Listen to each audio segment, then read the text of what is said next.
ಸ್ವಾಮಿ ಕೊಲೆ ಪ್ರಕರಣದಲ್ಲಿ ಜೈಲು ಪಾಲಾಗಿರುವ A1 ಪವಿತ್ರ ಗೌಡರಿಂದ ಜಾಮೀನು ಅರ್ಜಿಯನ್ನ ಹಾಕಲಾಗಿದೆ. 20 ದಿನಗಳ ಕಾಲ ಮಧ್ಯಂತರ ಜಾಮೀನು ಕೋರಿ ಅರ್ಜಿಯನ್ನ ಹಾಕಲಾಗಿದೆ. ರೇಣುಕಾಸ್ವಾಮಿ ಕೊಲೆ ಪ್ರಕರಣದಲ್ಲಿ ಈಗಾಗಲೇ 2ನೇ ಬಾರಿಗೆ ಜೈಲು ಪಾಲಾಗಿರುವಂತಹ ಪವಿತ್ರ ಗೌಡ ಈ ಪ್ರಕರಣದಲ್ಲಿ A1 ಜಾಮೀನು ಅರ್ಜಿಯನ್ನ ಹಾಕಿದ್ದಾರೆ. 20 ದಿನಗಳ ಕಾಲ ಮಧ್ಯಂತರ ಜಾಮೀನು ಕೋರಿ ಅರ್ಜಿಯನ್ನ ಸಲ್ಲಿಸಿದ್ದು, ತನ್ನ ಮಗಳ ಬೋರ್ಡ್ ಪರೀಕ್ಷೆಗಾಗಿ ಜಾಮೀನನ್ನ ಕೋರಿ ಅರ್ಜಿಯನ್ನ ಸಲ್ಲಿಕೆ ಮಾಡಿದ್ದಾರೆ. ಈ ಹಿಂದೆ ಸೆಷನ್ಸ್ ಕೋರ್ಟ್ನಲ್ಲಿ ಅರ್ಜಿಯನ್ನ ಸಲ್ಲಿಕೆ ಮಾಡಿದ್ರು, ಆದರೆ ಸೆಷನ್ಸ್ ಕೋರ್ಟ್ ಅವರ ಅರ್ಜಿಯನ್ನ ವಜಾಗೊಳಿಸಿತ್ತು. ಸೆಷನ್ಸ್ ಕೋರ್ಟ್ ಅರ್ಜಿಯನ್ನ ವಜಾಗೊಳಿಸಿರುವ ಹಿನ್ನೆಲೆಯಲ್ಲಿ ಆ ಅರ್ಜಿಯ ವಜಾ ಪ್ರಶ್ನಿಸಿ ಇದೀಗ ಹೈಕೋರ್ಟ್ನಲ್ಲಿ ಅರ್ಜಿಯನ್ನ ಸಲ್ಲಿಕೆ ಮಾಡಿದ್ದಾರೆ. ಇನ್ನು ಹೈಕೋರ್ಟ್ನಲ್ಲಿ ಕೆಲವೇ ಕ್ಷಣಗಳಲ್ಲಿ ಅರ್ಜಿಯ ವಿಚಾರಣೆ ಆರಂಭವಾಗಲಿದೆ. ಹಿರಿಯ ವಕೀಲ ಬಾಲನ್ ಮೂಲಕ ಪವಿತ್ರ ಗೌಡ ಅರ್ಜಿಯನ್ನ ಸಲ್ಲಿಕೆ ಮಾಡಿದ್ದಾರೆ. ಮಧ್ಯಾಹ್ನ 3:30ಕ್ಕೆ ಅರ್ಜಿಯ ವಿಚಾರಣೆಯನ್ನ ಹೈಕೋರ್ಟ್ ನಡೆಸಲಿದೆ. ನ್ಯಾಯಮೂರ್ತಿ ನಾಗಪ್ರಸನ್ನ ಪೀಠದಲ್ಲಿ ವಿಚಾರಣೆ ನಡೆಯಲಿದೆ. ನಟ ದರ್ಶನ್ ಸ್ನೇಹಿತೆ ಆಗಿರುವ ಪವಿತ್ರ ಗೌಡ ಇದೇ ಕೇಸಲ್ಲಿ ನಟ ದರ್ಶನ್ A2 ಆಗಿದ್ದಾರೆ, ಪವಿತ್ರ ಗೌಡ A1 ಆಗಿದ್ದಾರೆ. ಜಾಮೀನು ರದ್ದನ್ನ ಮಾಡಿತ್ತು ಸುಪ್ರೀಂ ಕೋರ್ಟ್ ಆರೋಪಿಗಳದ್ದು. ಅಂದಿನಿಂದ ಜೈಲಲ್ಲೇ ಇದ್ದಾರೆ ಆರೋಪಿಗಳು. ಈ ಹಿನ್ನೆಲೆಯಲ್ಲಿ ಇದೀಗ ಮಧ್ಯಂತರ ಒಂದು ಜಾಮೀನಿಗೂ ಕೂಡ ಪವಿತ್ರ ಗೌಡ ಅರ್ಜಿಯನ್ನ ಸಲ್ಲಿಕೆ ಮಾಡಿದ್ದಾರೆ. 20 ದಿನಗಳ ಕಾಲ ನನಗೆ ಜಾಮೀನು ಕೊಡಬೇಕು ಅನ್ನುವಂತಹ ಒಂದು ವಿಚಾರವನ್ನ ಕೂಡ ಅದರಲ್ಲಿ ಪ್ರಸ್ತಾಪ ಮಾಡಿದ್ದಾರೆ. ಅವರು ಕೊಟ್ಟಿರುವಂತಹ ಕಾರಣ ಏನಂತ ಹೇಳಿದ್ರೆ, ಮಗಳ ಬೋರ್ಡ್ ಎಕ್ಸಾಮ್ ಇದೆ ಅಂತ ಹೇಳಿ ಸೆಷನ್ಸ್ ಕೋರ್ಟ್ನಲ್ಲಿ ಅರ್ಜಿಯನ್ನ ಹಾಕಿದ್ರು. ಆದರೆ ಆ ಒಂದು ಅರ್ಜಿಯನ್ನ ಸೆಷನ್ಸ್ ಕೋರ್ಟ್ ವಜಾಗೊಳಿಸಿತ್ತು. ಈ ಹಿನ್ನೆಲೆಯಲ್ಲಿ ಹೈಕೋರ್ಟ್ಗೆ ಈಗ ಅರ್ಜಿಯನ್ನ ಸಲ್ಲಿಕೆ ಮಾಡಿದ್ದಾರೆ. ಇದರ ಬಗ್ಗೆ ಇನ್ನಷ್ಟು ಡೀಟೇಲ್ಸ್ ಕೊಡೋದಕ್ಕೆ ನಮ್ಮ ರಿಪೋರ್ಟರ್ ಗಂಗಾಧರ್ ವಾಗಟ ನೇರ ಸಂಪರ್ಕದಲ್ಲಿ ಜಾಯ್ನ್ ಆಗಿದ್ದಾರೆ.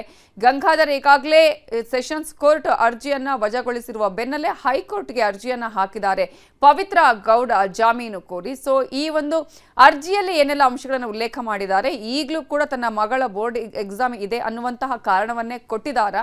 ಹೈಕೋರ್ಟ್ನಲ್ಲಿ ಯಾವ ರೀತಿಯಾದಂತಹ ವಿಚಾರಣೆ ಈಗ ಆರಂಭ ಆಗಲಿದೆ?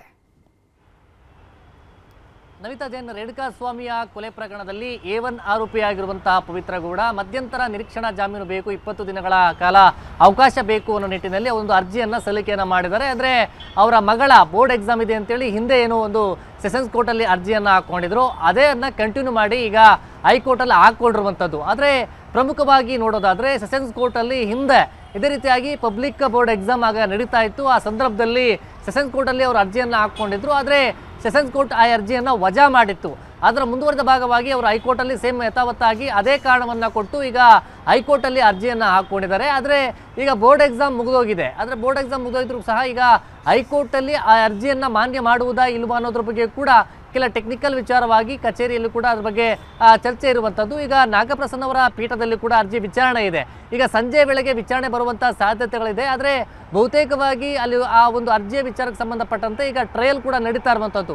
ಅಂದರೆ ಈ ಪ್ರಕರಣದ ಟ್ರಯಲ್ ನಡುವಂಥ ಸಂದರ್ಭದಲ್ಲಿ ಈ ರೀತಿ ಪ್ರಮುಖ ಆರೋಪಿಗೆ ಒಂದು ಮಧ್ಯಂತರ ಜಾಮೀನು ನೀಡುವಂತಹ ಒಂದು ಅರ್ಜಿಯನ್ನು ಮಾನ್ಯತೆ ಮಾಡುವುದಾ ಇಲ್ವಾ ಅನ್ನೋದ್ರ ಬಗ್ಗೆ ಕೂಡ ಇರುವಂಥದ್ದು. ಸದ್ಯ ಕೋರ್ಟಲ್ಲಿ ಹೈಕೋರ್ಟಲ್ಲಿ ನಾಗಪ್ರಸನ್ನವರ ಪೀಠದಲ್ಲಿ ಇವತ್ತು ಅರ್ಜಿ ವಿಚಾರಣೆ ಏನಾಗುತ್ತೆ ನೋಡಬೇಕಾಗುತ್ತೆ. ಆದರೆ ಸಾಕಷ್ಟು ಬೇರೆ ಬೇರೆ ಅರ್ಜಿಗಳು ಇರುವಂಥದ್ದು. ಈ ನಿಟ್ಟಿನಲ್ಲಿ ಈ ಒಂದು ಅರ್ಜಿಯನ್ನು ಇವತ್ತು ತೆಗೆದುಕೊಳ್ತಾರೆ ಅಲ್ವಾ ಅನ್ನೋದು ಕೂಡ ನೋಡಬೇಕಾಗುತ್ತೆ. ಒಟ್ಟಾರೆಯಾಗಿ ಹಿಂದೆ ಕೂಡ ಏನೊಂದು ಪ್ರಮುಖವಾಗಿ ಜಾಮೀನನ್ನು ಕೋರಿ ಪ್ರಮುಖವಾಗಿ ಪ್ರಕರಣದಲ್ಲಿ ಟ್ರಯಲ್ ಪ್ರಾರಂಭವಾಗುವಂಥ ಮುನ್ನವೇ ಒಂದು ಹೈಕೋರ್ಟಲ್ಲಿ ಅವರು ಅರ್ಜಿಯನ್ನು ಪವಿತ್ರ ಗೌಡ ಅವರು ಹಾಕ್ಕೊಂಡಿದ್ರು. ಆ ಸಂದರ್ಭದಲ್ಲಿ ಹೈಕೋರ್ಟ್ ವಜಾ ಮಾಡಿತ್ತು. ಆದರೆ ಈಗ ಅವರು 20 ದಿನಗಳ ಕಾಲ ಒಂದು ಮಧ್ಯಂತರ ನಿರೀಕ್ಷಣಾ ಜಾಮೀನು ಬೇಕು ಅಂತೇಳಿ ಈಗ ಮತ್ತೆ ಆ ಒಂದು ಅರ್ಜಿಯನ್ನು ಹಾಕ್ಕೊಂಡಿದ್ದಾರೆ.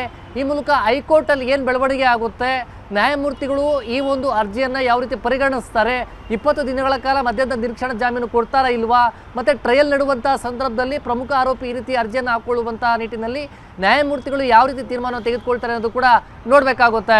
ನವಿತಾ ಜೈನ್, ಬೋರ್ಡ್ ಎಕ್ಸಾಮ್ನ ವಿಚಾರದಲ್ಲಿ ಈಗ ಎಕ್ಸಾಮ್ ಇನ್ನೂ ಕೂಡ ನಡೀತಾ ಇದೆಯಾ ಅನ್ನುವಂಥದ್ದು ಒಂದಾದರೆ, ಮತ್ತೊಂದು ಕಡೆ ಈ ಹಿಂದೆ ಕೂಡ ಸೆಷನ್ಸ್ ಕೋರ್ಟ್ ಅರ್ಜಿಯನ್ನು ವಜಾ ಮಾಡುವಂಥ ಸಂದರ್ಭದಲ್ಲಿ ಒಂದಷ್ಟು ಅಂಶಗಳನ್ನು ಪರಿಗಣನೆಗೆ ತೆಗೆದುಕೊಳ್ಳುತ್ತೆ. ಅದನ್ನೇ ಹೈಕೋರ್ಟ್ ಕೂಡ ಗಣನೆಗೆ ತೆಗೆದುಕೊಳ್ಳುವ ಸಾಧ್ಯತೆಗಳು ಇದೆಯಾ?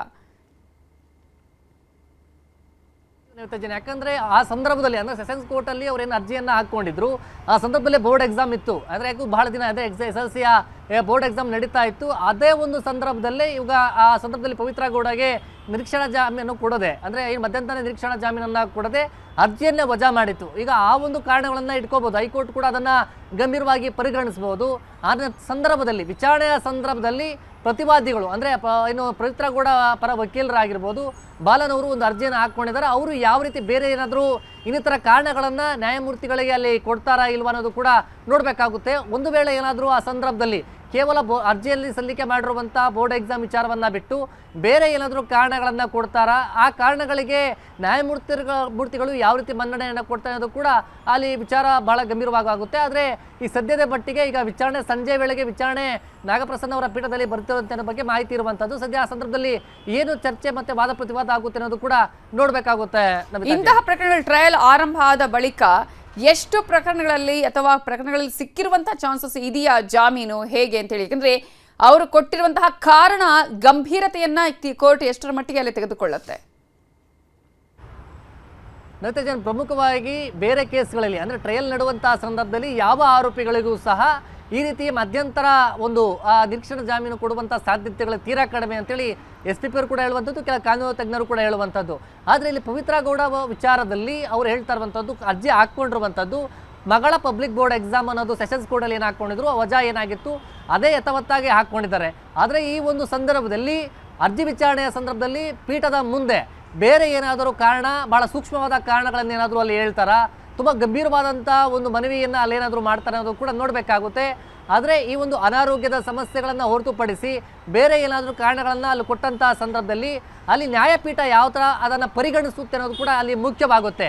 ಅಲ್ಲಿ ಆ ಪವಿತ್ರ ಗೌಡ ಪರ ವಕೀಲರು ಹೇಳುವಂಥ ಕಾರಣಗಳು ಭಾಳ ಸೂಕ್ಷ್ಮವಾಗಿದೆ, ಇದನ್ನು ಗಂಭೀರವಾಗಿ ತೆಗೆದುಕೊಳ್ಳುವ ನಿಟ್ಟಿನಲ್ಲಿ ಏನಾದರೂ ಕಾರಣಗಳು ಕೊಟ್ಟಂಥ ಸಂದರ್ಭದಲ್ಲಿ ಅದನ್ನು ನ್ಯಾಯಪೀಠ ಯಾವ ರೀತಿ ಪರಿಗಣಿಸುತ್ತೆ ಅನ್ನೋದ್ರ ಮೇಲೆ ಒಂದು ನಿರ್ಧಾರವಾಗುವಂಥದ್ದು. ಸದ್ಯದ ಮಟ್ಟಿಗೆ ಇವ್ರು ಕೊಟ್ಟಿರುವಂಥ ಕಾರಣ ಬೋರ್ಡ್ ಎಕ್ಸಾಮ್, ಅದೇ ಬೋರ್ಡ್ ಎಕ್ಸಾಮ್ ಮುಗಿದೋಗಿದೆ, ಅದನ್ನು ಹೊರತುಪಡಿಸಿ ಏನಾದರೂ ಕೊಟ್ಟಂಥ ಸಂದರ್ಭದಲ್ಲಿ ಯಾವ ರೀತಿ ಪರಿಗಣಿಸುತ್ತೆ ಅನ್ನೋ ಒಂದು ಕಡೆ. ಆದರೆ ಕೇವಲ ಬೋರ್ಡ್ ಎಕ್ಸಾಮ್ ಮೇಲೆ ಅದು ಪೀಠ ಅದನ್ನು ಪರಿಗಣಿಸಲ್ಲ ಅನ್ನೋದು ಕೆಲವರು ವಕೀಲರು ಹೇಳುವಂಥ ಮಾತು. ಒಟ್ಟಲ್ಲಿ ಇವತ್ತಿನ ಒಂದು ವಿಚಾರಣೆಯ ಸಂದರ್ಭದಲ್ಲಿ ಯಾವ ರೀತಿ ಒಂದು ವಾದ ಪ್ರತಿವಾದ ಮತ್ತು ವಿಚಾರಣೆ ಸಂದರ್ಭದಲ್ಲಿ ಯಾವ ರೀತಿ ಅವರು ವಾದವನ್ನು ಮಾಡ್ತಾರೆ, ಯಾವ ರೀತಿ ಕಾರಣಗಳನ್ನು ಕೊಡ್ತಾರೆ ಅನ್ನೋದು ಕೂಡ ನೋಡಬೇಕಾಗುತ್ತೆ. ನವಿತಾ ಜೈನ್, ಥ್ಯಾಂಕ್ ಯು ಗಂಗಾಧರ್ ವಾಗಟ್ ಡೀಟೇಲ್ಸ್ಗೆ.